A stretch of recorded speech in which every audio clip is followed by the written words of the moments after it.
안녕하십니까. 8월 2일, 8월의 첫 날이죠.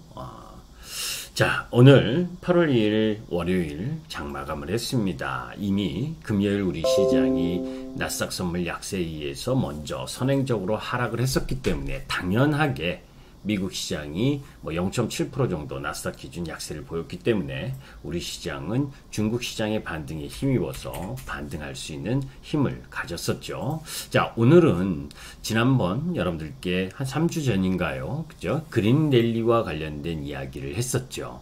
그래서 10년마다 아젠다가 바뀌는데 그린 랠리라고 하는 부분, 이 부분이 환경과 함께 앞으로 10년을 좌우할 수 있는 흐름을 가져갈 수 있다라는 말씀을 드렸는데, 그 계기, 이런 탄소 국경 조정 제도, 이런 내용들은 이미 앞선 그린 랠리와 관련된 영상에서 설명을 드렸었기 때문에 일단 그 부분은 스킵하도록 하고, 대중국 비중과 관련돼서 탄소 집약 수출 비중이 높은 부분 속에서 탄소 국경세의 영향력, 이 부분하고 또 그리고 CCUS 기술이라고 하는 부분, 여러분들이 이 탄소 포집 기술에 대해서는 공부를 많이 하실 필요가 있기 때문에, 그런데 좀 어려워요. 어려운 부분을 아주 쉽게 만화 형태로 만들어 놓은 도표가 있길래 여러분들께 소개드리고자 방송을 하도록 하겠습니다. 자, 일단 우리가 이제 시장에 있어서 이 부분이죠. 탄소 국경 조정 제도를 통해서 어떤 흐름들이 바뀌어 가느냐 하는 부분들을 우리가 볼 필요가 있잖아요. 특히 우리는 수출 국가, 이 우리 수출에 미칠 이 영향력, 이런 부분들을 한번 점검해 볼 필요가 있죠. 자, 피포 50/50에서 유럽의 탄소 국경세 7월 14일이었잖아요. 그죠? 초안에 비해 범위가 줄고 정유화학 등을 제외했기 때문에 본격적 도입 시기가 2023년에서 26년으로 조금 늦춰진 부분, 그리고 미국도 후발주자로서 탄소 국경세 부과 법안을 준비하고 있다라고 하는 부분은 우리가 이 탄소 국경세와 관련된 부분에 있어서 비용을 많이 내지 않기 위해서는 나름 준비를 하고 있어야 될 거 아닙니까? 그죠? 특히 OECD가 분석한 글로벌 무역을 반영한 순탄소 배출량에 있어서 미국, EU, 일본, 영국, 프랑스, 그죠? 순탄소 배출량에 있어서는 이런 순서로 탄소 수입국으로 분류된 반면, 이제 이 부분 한국, 대만, 인도, 러시아, 중국, 이제 중국이 최고로 탄소 수출국, 그러니까 탄소 배출량이 많다는 얘기죠. 그죠? 중국이나 러시아, 인도, 대만, 한국 순으로. 그죠? 그렇다면 이제 이런 유럽뿐만이 아니라 이 미국, 이런 서방 국가들의 이 개발도상국, 특히 중국을 견제하기 위한 이 환경과 관련, 인권과 관련된 문제가 계속되게 이 영향력을 미칠 수 있는 부분이기 때문에 우리가 이런 부분들을 준비하고 탄소 배출 제로, 그죠? 이 부분을 위해서 노력하는 그런 부분을 가져야죠. 정부도 뭡니까? 그런 노력들을 하고 있잖아요. 그죠? 자, 한국은행 분석에 따르면 EU와 미국이 탄소 국경세를 부과하는 기본 시나리오 톤당 $50를 가정할 때 직접적인 경로와 간접적인 경로, 무역 재편, 이런 부분들로 영향을 미칠 가능성이 높다라고 이야기를 하고 있는데, 이걸 도표로 한번 보도록 하겠습니다. 탄소 국경세가 우리 수출에 미칠 세 가지 경로, 이 부분으로 보게 되면 직접 경로, 우리 수출 기업의 상대 가격이 상승할 수밖에 없죠. 그러니까 가격 경쟁력이 하락하고 수출이 감소할 수밖에 없는 요인이고, 또 이 탄소 국경세를 부과하게 되면 간접 경로 측면에서도 중국 등 우리 교역국의 대EU 및 미국 수출 감소, 이런 부분 때문에 우리나라는 이제 중간재 수출을 하고 있으니까 중간재 수요가 감소할 수밖에 없고, 이런 부분이 수출 감소로 갖고 갈 수 있는 부분이죠. 또 탄소 국경세 부담의 상대적 차이, 이런 부분들 때문에 시장 점유율이 변화하는 흐름들을 가져갈 수 있는 부분, 이런 흐름들에 대해서 우리가 준비를 해야 되는데, 탄소 집약 수출 비중이 높고 중국 수출 비중이 높은 산업 부분에 당연히 영향력이 클 거 아닙니까? 그죠?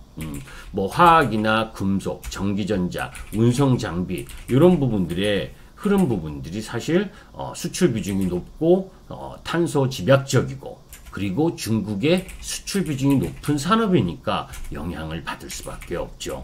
제가 김기수 돌직구 타임을 통해서 말씀드렸듯이, 만약에 이 탄소 배출권 가격이 75불까지 올라가게 되면, 지금 50불 내외에서 거래되는데 75불까지 올라가게 되면 전 세계 글로벌 시장의 이 탄소 배출 영향 부분, 탄소 배출, 이 국정 조정 제도의 이 비용 흐름 때문에 전반적인 산업 부분의 가격 하락이 20%까지 될 수 있다라고 하는 전망치도 있을 만큼 그렇게 상당히 부담스러운 부분이기 때문에, 이러한 부분들이 결국 시장에 있어서 향후에 계속해서 영향을 미칠 가능성이 있겠죠.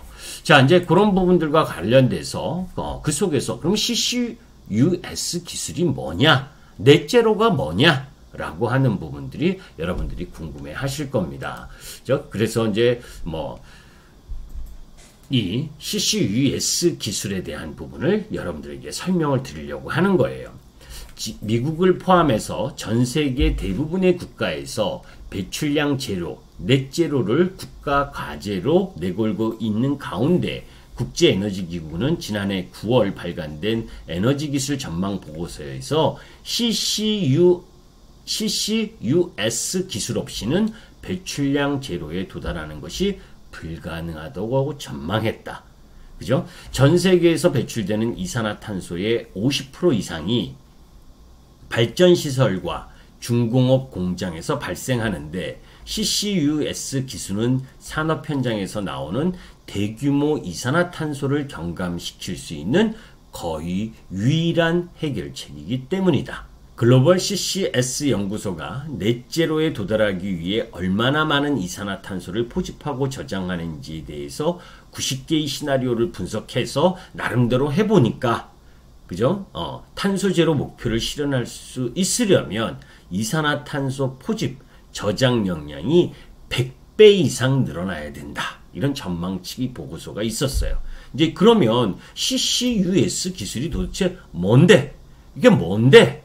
라는 부분이 가장 중요하잖아요. 그래서 요 그림 부분, 우리가 1단계 포집, 2단계 수송, 3단계 저장, 재활용, 요 부분을 아주 쉽게 설명한 내용 부분이 있어서 여러분들께 설명을 드리고자 합니다.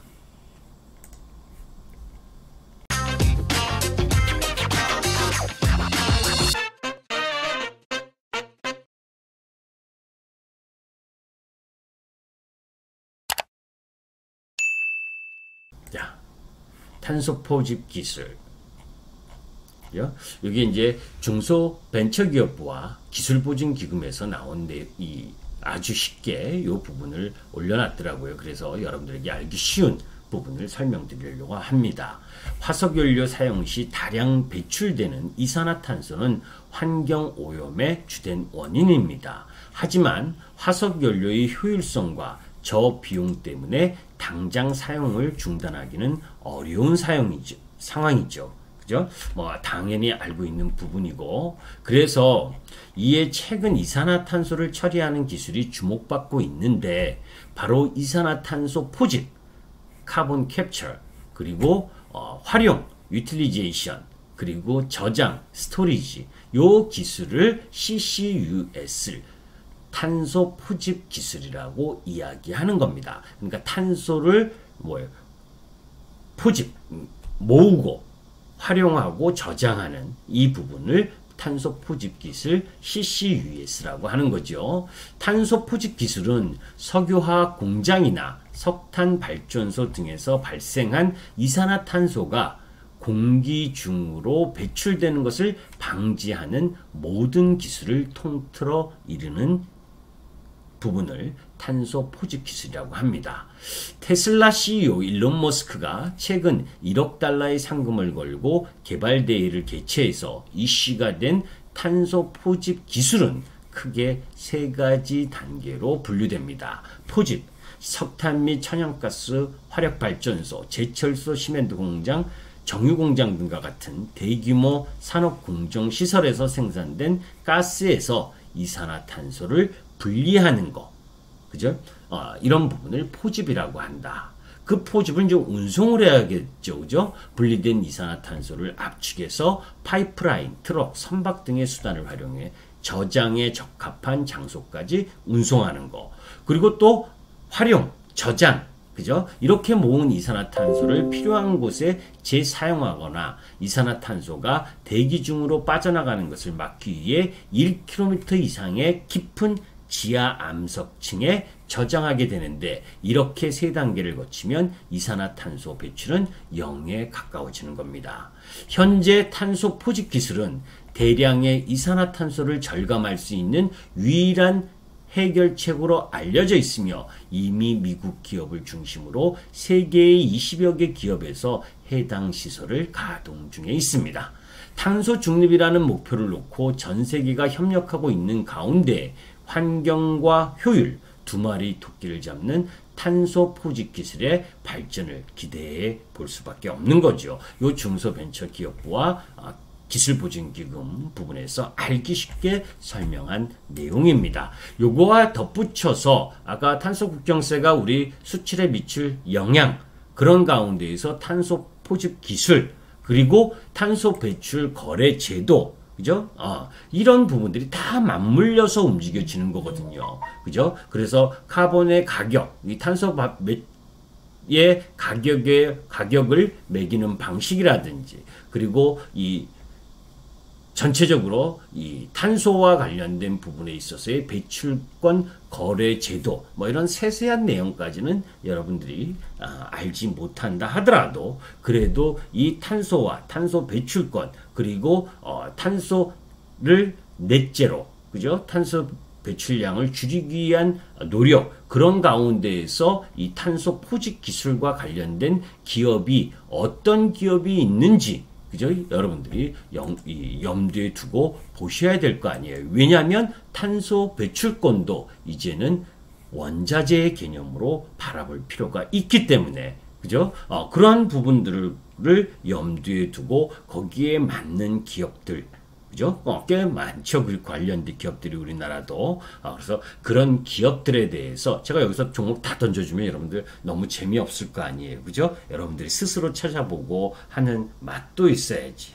그런데 뭐 여러분들이 아시다시피 뭐 전체적으로 뭐 이 유니드라든지 또 뭐 관련 뭐 태경그룹 관련주라든지, 그리고 아주 쉽게 부분에 있어서는 저는 뭐 그렇게 크게 큰 의미를 두지는 않지만 뭐 그린 케미칼이라든지 캐시 코트레 뭐 이런 유형의 종목도 있고, 그런 너무 노출된 종목보다는, 그죠?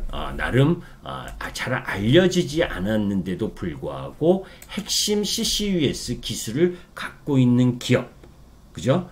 뭐 에코프라 HN도 뭐 단기적으로 너무 올라간 이후에 지금 조정을 보이고 있지만, 전체적 흐름 부분에 있어서 그런 섹터와 종목 부분들을 언제 매수의 타이밍을 갖고 갈 거냐, 이런 부분들을 한번 염두에 두고 공부해 볼 필요가 있는 거죠. 저는 이 그린랠리라고 이전에 영상을 올렸었던 것처럼 이후에 환경과 관련된 산업 부분에 대해서는 여러분들이 아주 특별한 관심을 가지고 보셔야 된다라는 말씀을 드립니다.